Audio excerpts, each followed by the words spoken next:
And welcome to my channel. दोस्तों उम्मीद है कि आप सब अच्छे होंगे, स्वस्थ होंगे और अपनी पढ़ाई को बहुत अच्छे से कर रहे होंगे और आपके जो भी माता पिता, जो भी गुरुजन है वो भी बहुत ही अच्छे होंगे और आप उनका ख्याल लगातार रख रहे होंगे। दोस्तों मेरे वीडियोस में कुछ टाइम से जो है वो डिसकंटिन्यूटी बन गई, यानी कि वीडियो जो है वो मेरे लगातार नहीं आ रहे थे। उसका रीज़न ये है कि मैं अपने पढ़ाई में कहीं ना कहीं बहुत व्यस्त हो गई थी, जिसके कारण मैं वीडियोस को और पढ़ाई को मैनेज नहीं कर पा रही थी। लेकिन अब मेरी पूरी कोशिश है कि मैं वीडियोस को भी लगातार बनाऊंगी, यानी कि पढ़ाई के साथ साथ हम वीडियोस को भी हम बनाएंगे। यानी कि जिस तरीके से हम पहले पढ़ रहे थे, चाहे वो करंट की बात हो या कोई दूसरे इंडिविजुअल सब्जेक्ट की बात हो, उस तरीके से हम लगातार पढ़ें, जिससे आपको और मुझे दोनों को कुछ नई चीज़ों को सीखने को मिले, जिससे हम अपने एग्जाम को भी क्रैक करें, साथ साथ में ही हम अपडेट भी रहें। तो अगर हम इसके पिछले वीडियो की बात करें तो हमने आर्टिकल 12 और आर्टिकल 13 को देखा था।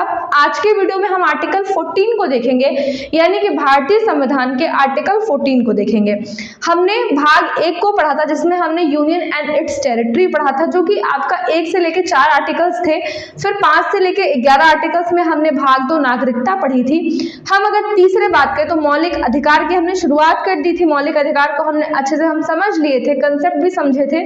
साथ साथ में ही हमने मौलिक अधिकार का 12 और 13 जो आर्टिकल है उसे भी पढ़ लिया था। आज का जो हमारा आर्टिकल है वो आर्टिकल 14 है।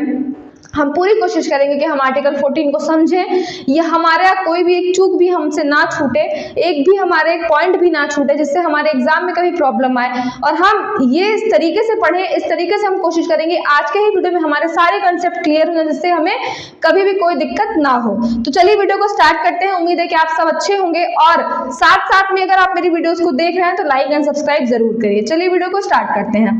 सबसे पहले हम देखते हैं आर्टिकल 14 में क्या कहा गया है। देखिए आर्टिकल 14 में बोला गया है, राज्य सभी लोगों को विधि के समक्ष समान व्यवहार करेगा। यानी कि राज्य सबसे पहले हम ये क्लियर करते हैं कि राज्य किसे कहते हैं। हमने आर्टिकल 12 में पढ़ा था कि राज्य किसे कहते हैं, यानी कि राज्य जो है वो क्या है, क्योंकि राज्य हमारे जो देश में बहुत ज्यादा उपयोग में आता है। राज्य हम स्टेट को भी बोलते हैं एक व्यवहारिक भाषा में, लेकिन संविधान में हम कहीं ना कहीं राज्य बोलते हैं। राज्य हम बोलते हैं अपने राष्ट्र को। जैसे आप देखते हैं कि राज्य के जो है वो 4 एलिमेंट बताए गए हैं, यानी कि 4 तथ्य बताए गए हैं।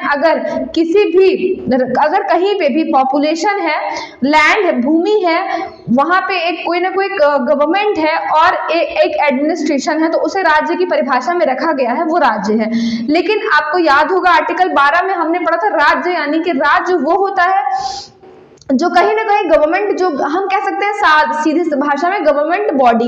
अब गवर्नमेंट बॉडी आपकी बहुत ऊपर से लेके बहुत नीचे तक आती है, यानी कि नीचे के आपके जो प्रधान से लेके प्रधानमंत्री तक, साथ साथ में ही आपके जो नीचे के जो पियोन होते हैं उनसे लेकर के आपके डीएम तक, राष्ट्रपति तक। तो ये जो भी हमारे कंट्री में नियम लगाते हैं, उप नियम लगाते हैं, रूल्स बनाते हैं, रेगुलेशंस बनाते हैं, ऑर्डर देते हैं, इन सब कहीं ना कहीं इनको राज्य की कैटेगरी में रखा गया है। जो भी चाहे वो लोकल अथॉरिटी हो या पे आपके जो भी आपकी चीजें हैं, जो भी प्रशासनिक सेवा को संचालन करने का काम करती है, उनको गवर्नमेंट बॉडी के तौर पे देखा जाता है। और आर्टिकल 12 में हमने वो राज्य की परिभाषा को भली भांति पढ़ लिया था। तो इसमें आर्टिकल 14 बोल रहा है कि राज्य सभी लोगों को विधि के समान समक्ष समान व्यवहार करेगा। यानी विधि मतलब कानून, तो राज्य है आर्टिकल 12 वाला, वो राज्य भारत के किसी भी नागरिक के साथ समान व्यवहार करेगा। अब समान व्यवहार यानी कि उसको समानता देगा, समान व्यवहार करेगा, मतलब कोई भेदभाव ना करे। अब देखिए जो आर्टिकल 14 है वो कहीं ना कहीं 2 अवधारणाओं से मिलकर के बना है, यानी कि 2 सिद्धांतों से मिलकर बना है। पहले सिद्धांत की हम बात करें तो पहला है हमारा विधि के समक्ष समानता। क्या है? विधि के समक्ष समानता। अब ये जो विधि के समक्ष समानता है, यानी कि कानून के सामने, विधि के सामने जो भी लोग हैं, सारे लोग क्या हैं, वो बराबर हैं। यही तो आर्टिकल 14 बोल रहा है। लेकिन इसी के साथ साथ में इसने दूसरा सिद्धांत भी दिया है, जो कि है हमारा विधियों का समान संरक्षण। यानी कि जो लॉ है, जो कानून है, उसका समान संरक्षण होना चाहिए, प्रोटेक्शन होना चाहिए। अब देखिए 2 चीजें निकल करके आती हैं। इसको बोला जाता है निगेटिव, यानी कि ये कहीं ना कहीं ये निगेटिव अवधारणा है, और इसे बोलते हैं पॉजिटिव अवधारणा।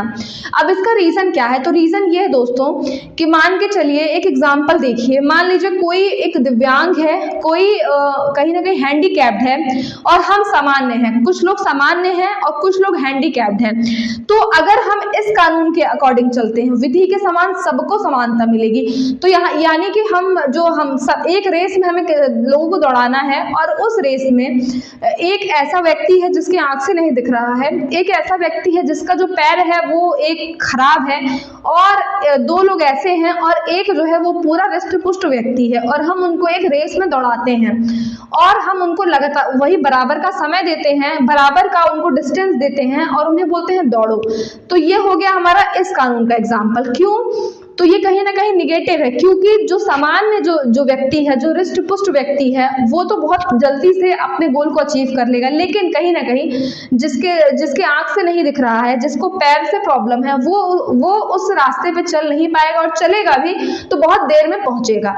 तो कहीं ना कहीं हमको ये देखना है कि हम समानता तो दिखाएं, लेकिन साथ साथ में हम सामान्य लोगों के साथ समानता दिखाएं। यानी अगर हम रेस करवा रहे हैं तो दो सामान्य लोगों की रेस करवाएं, या तो फिर अगर एक की आंख खराब है, एक का पैर खराब है, तो हम ऐसे ही लोगों की रेस कराएं और उनके अकॉर्डिंग हम रिजल्ट देखें और टाइम देखें। तो ये है, इसलिए इसको कहीं ना कहीं निगेटिव बोलते हैं, क्योंकि इसमें ये नहीं देखता है कि क्या मतलब इस कानून में ये नहीं देखा जाता है कि किसको ज्यादा हमको एफर्ट कौन ज्यादा एफर्ट लगा रहा है, कौन कम एफर्ट लगा रहा है, कौन उस लायक है, कौन उस लायक नहीं है। इसलिए कहीं ना कहीं इसको निगेटिव बोलते हैं। और ये लिया गया है आपका ब्रिटेन से। कहां से लिया गया है? ब्रिटेन से।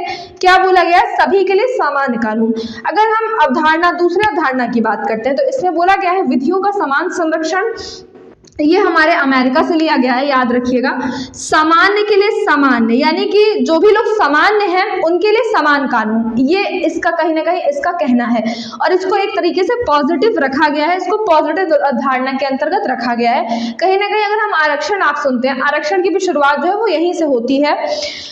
तो ये आर्टिकल हमारा 14 कहता है। आई होप आपको आर्टिकल 14 समझ में आ गया होगा, बहुत अच्छे समझ में आ गया हो। कोई क्वेश्चन आपका ऐसा आप कोशिश करिएगा कि क्वेश्चन ना छूटे आपका। अगर आपको इसको लिखना है या स्क्रीनशॉट लेना है तो आप ले सकते हैं।